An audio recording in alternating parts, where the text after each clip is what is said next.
திருமாணிக்கத்துக்கான ஒரு audio launch, ஒரு press மீட்ல நீங்க பேசின விஷயங்கள், அதாவது சினிமால நீங்க சந்திச்ச சில விஷயங்கள் எல்லாருமே சந்திச்சிருக்கோம். அதுதான். அப்போ ஆரம்பத்துல இருந்து நீங்க பார்த்த விஷயங்கள். அப்போ எனக்கு ஒரு தனி மனிதனா நான் பார்க்கும்போது சினிமால என்ன மாதிரி யாருமே இல்லாம என்ன மாதிரி ஓடிட்டு இருக்கவங்களுக்கு எல்லாத்துக்குமே நீங்க ஒரு உந்துதலாவே இருப்பீங்க. எப்பவுமே நான் சொல்ற மாதிரி ஏதோ ஒண்ணு இன்னைக்கு ஒரு நீங்க லெகசியா, ஒரு டிரெக்டரா, ஆக்டரா, எல்லாருக்கும் தெரிந்த ஒரு மனிதரா இருக்கும்போது ஒரு விஷயம் உங்ககிட்ட கேட்கணும்னு ஆசைப்படுறேன். இந்த உந்துதலுக்கு பின்னாடி, இந்த பயணத்துக்கு பின்னாடி இருக்கக்கூடிய விஷயங்கள் என்னென்ன? சமுத்திரக்கனி அவர்களை எப்பவுமே சினிமாவை நேசிக்க வச்சு ஓட வச்சுட்டே இருக்கக்கூடிய விஷயங்கள் என்ன? விருப்பம். அது இன்னொரு வார்த்தை வேட்டல் அப்படின்னு ஒரு வார்த்தை. அதுதான் நண்பன் செந்தமிழன் சொல்லுவார்.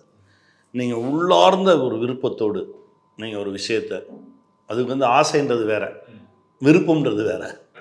நீங்கள் ரொம்ப ஆழமான விருப்பத்தோடு இருந்தீங்க அப்படின்னா நீங்கள் எதை தேடுறீங்களோ அது உங்களை தேடி வரும். அந்த விஷயம் தான் உங்களை இயக்கிக்கிட்டே இருக்கு. நம்ம இல்லை, நம்ம விருப்பம் மாறும்போது நம்மளும் மாறுவோம். இந்த சினிமாவுக்கும் நமக்குமான பிடி இருக்குல்ல, அந்த பிடி தளர்ந்த பிறகு ஏதோ போனால் போதும் அப்படின்னு நிற்கவே முடியாதுங்க.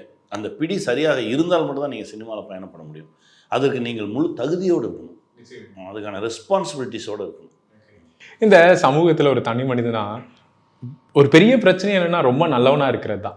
பொதுவாக சொல்லுவோம் இல்லையா, நிறைய குத்து வாங்கி அவங்க அப்பா ரொம்ப நல்லவன் தான், கடைசியில் என்னத்தை சேர்த்து வச்சான். ஆஃபீஸில் அந்த சார் ரொம்ப நல்லவர் தான், என்ன பாவம் அதனால ஒன்றும் பண்ண முடியல. இல்லை, இங்கே திருட்டுத்தனத்துக்கு பேர் புத்திசாலித்தனம் அப்படின்னு வந்துருச்சு. திருட்டுத்தனத்துக்கு பேரும் ஏமாத்துறதுக்கு பேரும்.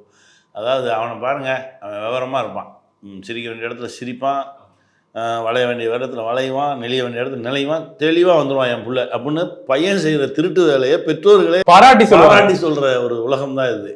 என்னையெல்லாம் பல நேரத்தில் எங்கள் அம்மா மெளா மாதிரி முழிச்சுக்கிட்டே இருந்தேன்னா எப்படி அப்படின்னா, நமக்கு ஒரு தவறு, ஒரு தப்பு அப்படின்னா அது அவ்வளோ ஈஸியாக, இதுதான் பிள்ளைங்கிட்டே வரும். நீங்கள் பார்த்தீங்கன்னா பிள்ளைங்க நம்மளை பார்த்து தானே வளர்றாங்க. நிச்சயமா சார். அது நம்மளை பார்த்து வளரும்போது நம்ம எதுவுமே அவங்களுக்கு சொல்லித்தர வேண்டாம், அவங்க நம்மளை பார்த்து உணர்ந்து அப்படியே கிளம்பி வருவாங்க. முடிந்த வரைக்கும் நான் அடிக்கடி சொல்லுவேன், உன் பிள்ளைகள் தவறு என்றால் பெற்றோர்கள் தவறு, மாற வேண்டியது பிள்ளைங்க இல்லை பெற்றோர்கள் சொல்லுவோம். ஆனால் அது ஓகேவா சார்? ரொம்ப நல்லவனாகவே இருக்கிறதுங்கிறது சமூகத்தில் இன்னைக்கு காலகட்டத்தில் நீங்கள் இருந்தீங்கன்னா அதோடைய பலனே வேற. நம்ம ஒரு முகமுடி எடுத்து மாட்டிக்கிட்டு ஓடிட்டு திரியிறோம், பொய்யா பேசிக்கிட்டு, பொய்யா சிரிச்சுக்கிட்டு, நமக்கு ஒருத்தர் பிடிக்கவே இல்லைனாலும் அவரை பார்த்து ஒரு வணக்கத்தை போட்டுக்கிட்டு நம்ம அந்த சூழலில் அடுத்து தப்பிச்சு ஓடிடணும்னு ஓடுறோம். ஆனால் அதெல்லாம் நிலைக்காது. அந்த மொமெண்ட்டில் வேணால் அது சக்ஸஸாக தெரியும். காலம் கடந்து நிற்கணும் அப்படின்னா உண்மைத்தன்மையும் நேர்மையும் தான்.